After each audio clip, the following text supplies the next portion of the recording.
I've been reading through the book of Isaiah, and I wanted to share with you some of the things that I found. Now, this marking up system isn't going to be something you can necessarily use for yourself, but this was kind of my way of doing it as I went along. So let's go ahead and see what I found.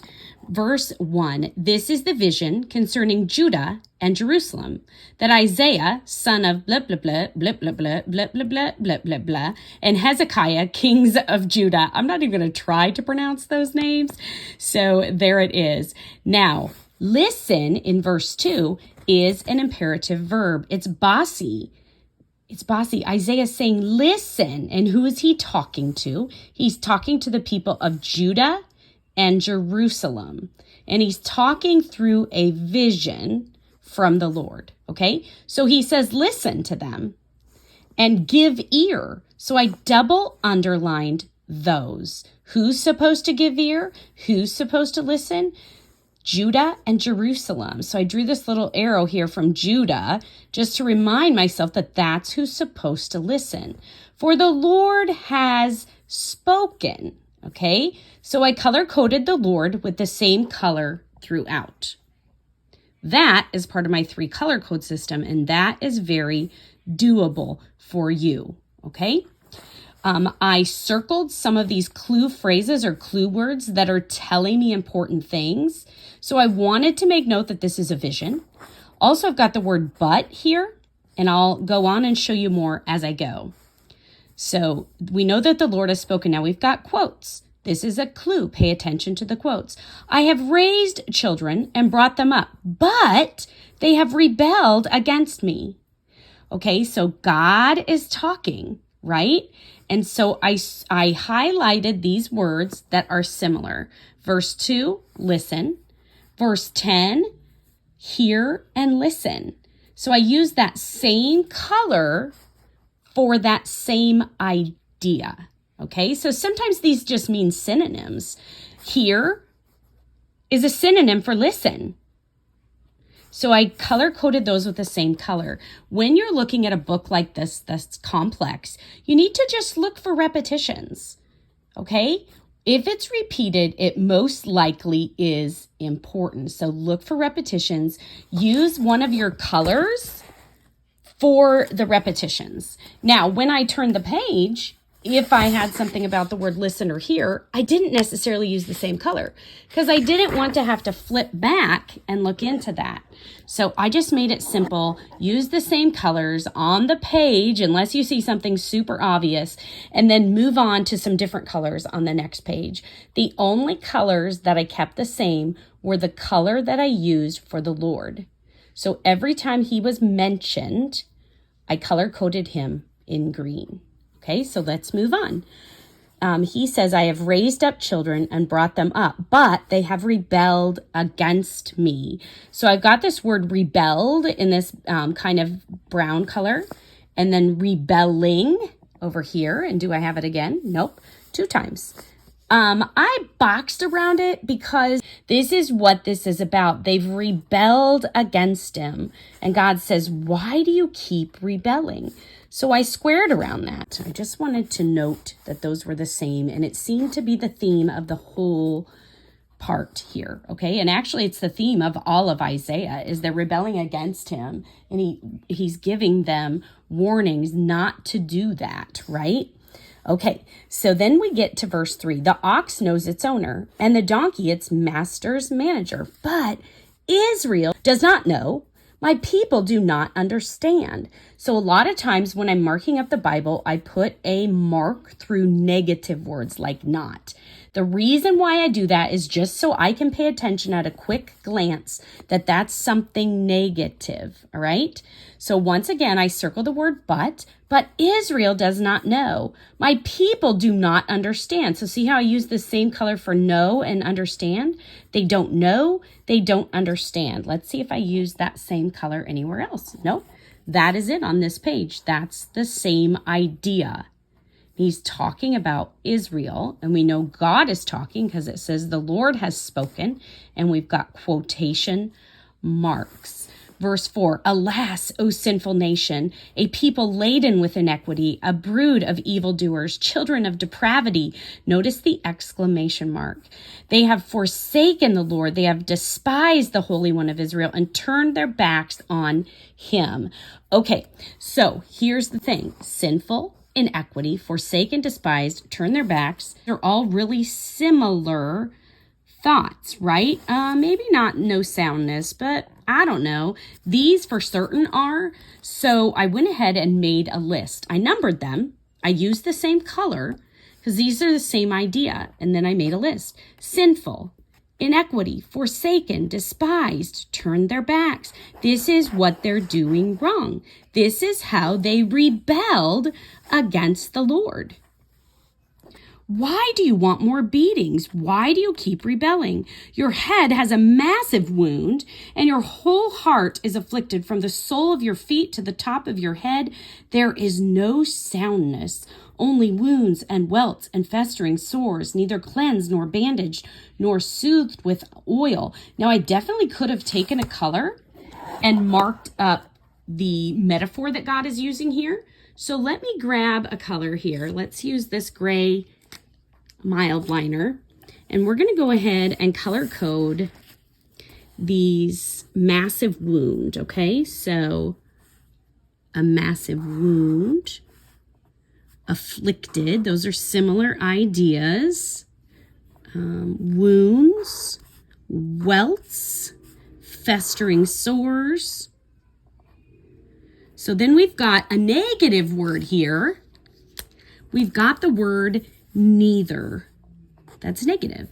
Neither and nor. So God's talking about how they're acting, right? This is just me. I haven't read commentary on this. This is just me observing the facts. What does this say? So it sounds to me like God is comparing Israel and their rebellion with a massive wound, with being afflicted with festering sores and wounds and welts. They're not cleansed nor bandaged nor soothed with oil. So you could get a different color if you wanted to, and you could mark up cleansed, neither cleansed nor bandaged nor soothed with oil. If you wanted to, I don't know if that's important, but it is saying that this is what God is comparing their rebellion to, okay? Your land is desolate. Your cities are burned with fire. Foreigners devour your fields before you, a desolation demolished by strangers. So you could color code desolate, burned, devoured, I guess. Here's desolation, demolished. So you could color code those words with another color. I didn't do it. There's really no rhyme or reason most of the time why I mark things up the way that I do. But I just wanted to show you how I'm looking for the repeated ideas. Now, here's something in verse 8 that I thought sounded important. And the daughter of Zion is abandoned, like a shelter in a vineyard, like a shack in a cucumber field, like a city besieged. You're going to want to go to commentary and figure out why God is saying the daughter of Zion, okay? But what I found that was similar is the daughter of Zion is abandoned. And I can assume just from reading this that the daughter of Zion is Israel. But I don't know for certain, so I'm going to need commentary for that. But right now, just observing the facts, I can see that the daughter of Zion is abandoned. And then God's going to use these metaphors, okay? Abandoned like a shelter. Abandoned like a shack. Abandoned like a city that's been besieged. So I use the same color to show those. And in fact, I could draw some arrows if I wanted to.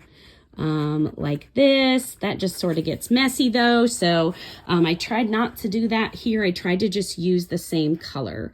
Unless, verse 9, that was definitely a clue word that I missed. Unless the Lord of hosts had left a few survivors, we would have become like Sodom.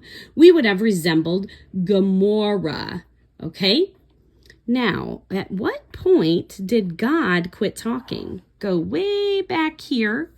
Here is the other quotation mark, okay? So then, let's see if this is Isaiah talking. God's talking through him.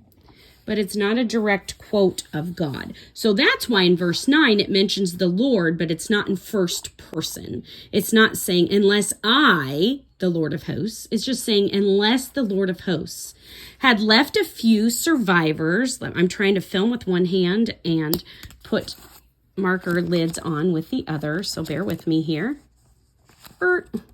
Okay. Let's look at this again. Unless he had left a few survivors, we would have become like Sodom. We would have resembled Gomorrah. And now we've got a new heading, okay? So here we've got Judah's rebellion, and that's what this is about. It's about Judah rebelling. Now we've got meaningless offerings. Meaningless. I should have color-coded those. Let's see if I can find a brighter color. Let's try this pink. Meaningless offerings. So the headings, the section headings are super important. So I'm actually going to like kind of make a bubble around that so I pay attention to it, because that's going to tell you what this section is about. So you're going to want to look for words that have to do with that. I would call those keywords. Any words that have to do with rebellion are keywords. Pay attention to them. If you were going to define a word in the original Hebrew language, you would want to look up rebelled and rebelling for sure. Okay? All right, so now we're on this new section, meaningless offerings.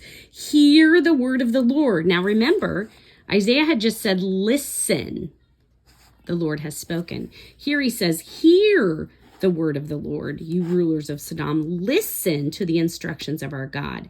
So once again, I've got the Lord in the dark green. I've got hear and listen double underlined. Those are like here, listen and give ear. I use the same color here as I did up here because that's a similar idea. And I've double underlined, meaning pay attention to this. This is a verb that's telling these people what to do. Now, can we apply that to our own life? Does this fit us? Not exactly, but do we rebel? Yes. So even though this is talking specifically about Israel, the ancient Israelites, and what they're acting like, what they're being like by rebelling, we can apply this to our life rebellious. We just have to be careful how we apply it because we are not then and there. It's a different circumstance that we live in today. We live under the new covenant. So you can apply what you're reading, but just do it cautiously, okay? So now I've got the word and the instruction in the same color because that's the same idea. It's the word of the Lord. It's the instruction of our God, okay? Now he refers to Sodom and Gomorrah several times, so you may want to look that up in commentary. So notice here that we're back in quotations. So God is going to be talking in first person. What good is it to me? What good to me is your multitude of sacrifices? And then we've got this question mark and these quotations, okay? Now we've got quotations again. I am full from the burnt offerings of rams and the fat of well-fed cattle. I take no delight in the blood of bulls and lambs and goats. So this section is about meaningless. Why do I keep saying it wrong? Meaningless offerings. Okay, so I use the same color to do the burnt offerings, the fat and well-fed cattle, the blood of bulls, the lambs and goats. I use the same color because that's a repeating idea. God says, I am full. They're meaningless. I am full. And in fact, I probably could have even boxed around this because it seems really important to me. Okay? He's full of these burnt offerings. So we are interpreting what this means even without looking at commentary. And it is possible to do that. However, you may misinterpret some of it if you don't use some commentary in the prophet books. But what we can learn is Judah's rebellion and meaningless offerings. So how could we apply meaningless offerings to our life? Well, what are we doing for God that we think, oh, well, we're doing that, so maybe we're not living in rebellion because look at, we're serving at the church, right? So keep going through it and keep observing what you're reading. It says, when you come to appear before me, who has required this of you, this trampling of my courts? Bring your worthless offerings no more. Your incense is detestable to me. Your new moons, Sabbaths, and convocations. Okay. Anyway, here, imperative verb, bring. Okay. He says, bring your worthless offerings. And I crossed out no more. Your incense is detestable to me. So detestable, these meaningless offerings are detestable to God. He's full of them. He wants them no more. They're worthless. So worthless may be a word worth looking up. So hey, that's all I'm going to go through in this video, just this page. But I will try to do another page. If you are interested in it, let me know in the comments section if this was interesting and helpful to you, and I will do some more of these videos. See you soon. Make sure you subscribe if you haven't. Bye. Oh, by the way, God loves you and you're beautiful.